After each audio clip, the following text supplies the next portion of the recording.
माननीय सदस्यगण, ये सदन 1975 में देश में आपातकाल इमरजेंसी लगाने के निर्णय की कड़े शब्दों में निंदा करता है। इसके साथ ही हम उन सभी लोगों की संकल्प शक्ति की सराहना करते हैं जिन्होंने इमरजेंसी का पुनर्विरोध किया, अभूतपूर्व संघर्ष किया और भारत के लोकतंत्र की रक्षा का दायित्व निभाया। भारत के इतिहास में 25 जून 1975 के उस दिन को हम हमेशा काले अध्याय के रूप में जाना जाएगा। इस दिन तत्कालीन प्रधानमंत्री श्रीमती इंदिरा गांधी ने देश में इमरजेंसी लगाई और बाबा साहब अम्बेडकर द्वारा निर्मित संविधान पर प्रचंड प्रहार किया था। भारत की पहचान पूरी दुनिया में लोकतंत्र की जननी के तौर पर है। भारत में हमेशा लोकतांत्रिक मूल्यों और वाद संवाद का समर्थन हुआ, हमेशा लोकतांत्रिक मूल्यों की सुरक्षा की, उन्हें हमेशा प्रोत्साहित किया गया। ऐसे भारत पर श्रीमती इंदिरा गांधी द्वारा तानाशाही थोप दी गई, भारत के लोकतांत्रिक मूल्यों को कुचला गया और अभिव्यक्ति की आज़ादी का गला घोटा गया। इमरजेंसी के दौरान भारत के नागरिकों के अधिकार नष्ट कर दिए गए, नागरिकों से उनकी आज़ादी छीन ली गई। ये वह दौर था जब विपक्ष के नेताओं को जेल में बंद कर दिया गया, पूरे देश को जेल खाना बना दिया गया। तब की तानाशाही सरकार ने मीडिया पर अनेक पाबंदियां लगा दी गई थी, न्यायपालिका की स्वतंत्रता पर अंकुश लगा दिया गया था। इमरजेंसी का वह समय हमारे देश के इतिहास में अन्याय काल का एक काला खंड था। आपातकाल इमरजेंसी लगाने के बाद उस समय कांग्रेस सरकार ने कई ऐसे निर्णय किए जिन्होंने हमारे संविधान की भावनाओं को कुचलने का काम किया। क्रूर और निर्दयी maintenance of internal secretary act Misa में बदलाव करके कांग्रेस पार्टी ये सुनिश्चित किया कि हमारी अदालतें मीसा के तहत गिरफ्तार लोगों को न्याय नहीं दे पाए।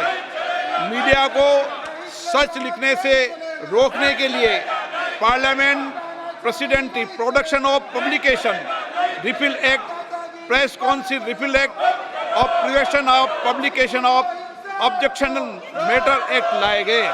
इस काले खंड में संविधान में 38वां, 49वां, 40वां, 41वां, 42वां संविधान संशोधन किया गया। कांग्रेस सरकार द्वारा किए गए संशोधन का लक्ष्य था सारी शक्तियां एक व्यक्ति के पास आ जाए, न्यायपालिका पर नियंत्रण हो, संविधान के मूल सिद्धांत खत्म किए जा सके। ऐसा करके नागरिकों के अधिकारों का दमन किया गया और लोकतंत्र के सिद्धांतों पर आघात किया। इतना ही नहीं, तत्कालीन प्रधानमंत्री श्री इंदिरा गांधी ने कमिटेड ब्यूरोक्रेसी और कमिटेड जुडिशरी की बात कही, जो उनकी लोकतंत्र विरोधी रवैये का एक उदाहरण है।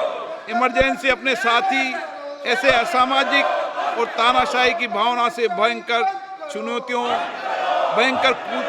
चुनौतियों को लेकर आई, जिसने गरीबी, दलित और वंचितों को तबाह कर दिया। इमरजेंसी के दौरान लोगों को कांग्रेस सरकार द्वारा जबरन थोपी गई अनिवार्य नसबंदी का, शहरों में अतिक्रमण हटाने के नाम पर मनमानी का और सरकार की कुनीतियों का प्रहार झेलना पड़ा। ये सदन उन सभी लोगों के प्रति संवेदना जताना चाहता है। 1975 से 1970 कालाखंड अपने आप में एक ऐसा कालाखंड है जो हमें संविधान के सिद्धांतों, संघीय ढांचे और न्यायिक स्वतंत्रता के महत्व को याद दिलाता है। ये कालखंड हमें याद दिलाता है कैसे उस समय हम सभी पर हमला किया गया, क्योंकि जिनकी रक्षा आवश्यक है। ऐसे समय में जब आपातकालीन इमरजेंसी के 50वें वर्ष में हम प्रवेश कर रहे हैं, ये 18वीं लोकसभा बाबा साहब अम्बेडकर द्वारा निर्मित संविधान को बनाए रखने, इसकी रक्षा करने और इसे संरक्षित रखने की अपनी प्रतिबद्धता को दोहराती है। हम भारत में लोकतंत्र के सिद्धांत, देश में कानून का शासन और शक्तियों का विकेंद्रीकरण अक्षुण्ण रखने के लिए प्रतिबद्ध हैं। हम संवैधानिक संस्थाओं में भारत के लोगों की आस्था और उनके अभूतपूर्व संघर्ष, जिनके कारण इमरजेंसी का अंत हुआ और एक बार फिर संवैधानिक शासन की स्थापना हुई, उनकी सराहना करते हैं। 1975 में आज 26 जून के दिन ही देश इमरजेंसी की कूट सच्चाइयों का सामना करते हुए उठा था। 1975 में आज ही के दिन कैबिनेट ने इमरजेंसी का पोस्ट फैक्टो रेक्टिफिकेशन किया था।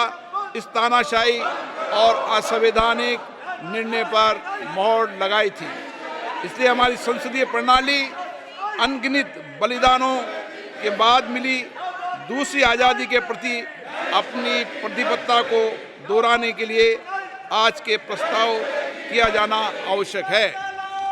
अब हम ये जानते हैं कि हमारी युवा पीढ़ी लोकतंत्र के इस काले अध्याय के बारे में जरूर जानना चाहिए। इमरजेंसी के दौरान गैर कानूनी गिरफ्तारियां, सरकारी प्रताड़ना के चलते अनगिनत लोगों को यातनाएं सहनी पड़ी थी। उनके परिवार उनको असमित कष्ट उठाना पड़ा था। इमरजेंसी ने भारत के कितने नागरिकों का जीवन तबाह कर दिया था, कितने लोगों की मृत्यु हो गई थी। इमरजेंसी के इस काले खंड में कांग्रेस की तानाशाह सरकार के हाथों अपनी जान गंवाने वाले भारत के ऐसे कर्तव्यनिष्ठ और देश में प्रेम करने वाले नागरिकों की स्मृति में हम सब 2 मिनट का मौन रखते हैं।